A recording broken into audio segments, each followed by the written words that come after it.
সমাপনী করার তৌফিক দান করছেন। এটা আসলেই বড় খুশির বিষয়, যে খুশিটা ধরে রাখা যায় না।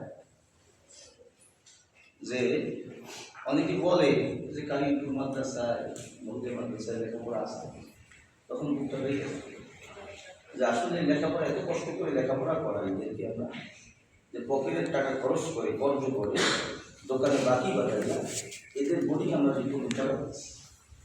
শুনলে আশ্চর্য হবে যে এই মরহুম কেরামত মাস্টার রহমতুল্লাহ এই মাদ্রাসার এই মসজিদের পাশে যার জমি খানবাড়ি নিবাসী, ওনার নাতি, আপনারা সবাই চেনেন কেরামত মাস্টারের নাতি, সেও কিন্তু এই মহিলা মাদ্রাসা থেকে হাফেজা হয়েছে। মেয়ের মেধাশক্তি এত ভালো যেটা কল্পনা করা।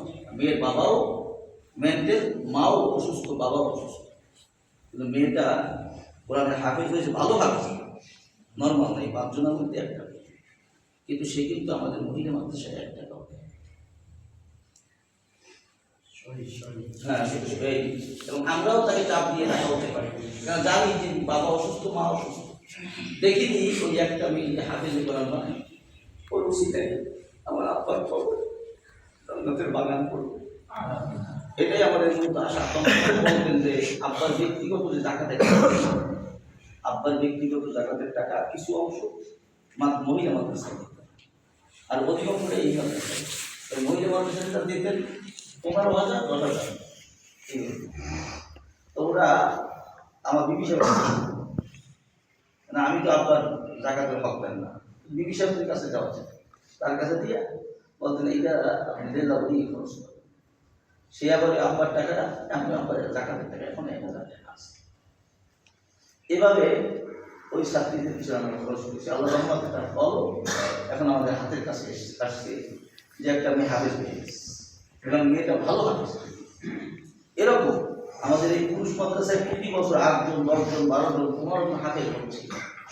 এটা কিন্তু আমরা যারা এলাকাবাসী আছি, আমরা যদি এটা মানুষকে না বলি, মানুষকে না শোনাই, তা মানুষ কিন্তু জানে না।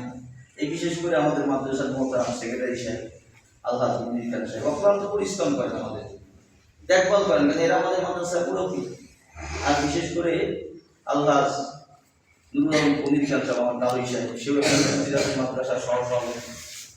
এই এদের পরিশ্রম, এদের প্রচেষ্টা, এদের দোয়া, এদের দ্বারাই আমাদের মাদ্রাসার অগ্রযাত্রা দিন দিন বাড়তেছে। এই জন্য আপনারা যারা এলাকাবাসী আছেন, আপনারা আমাদের মাদ্রাসা সুনাম সুখ্যাতি প্রচার, কারণ কি যে অনেক জায়গায় গেলে শোনা যায় অনেকে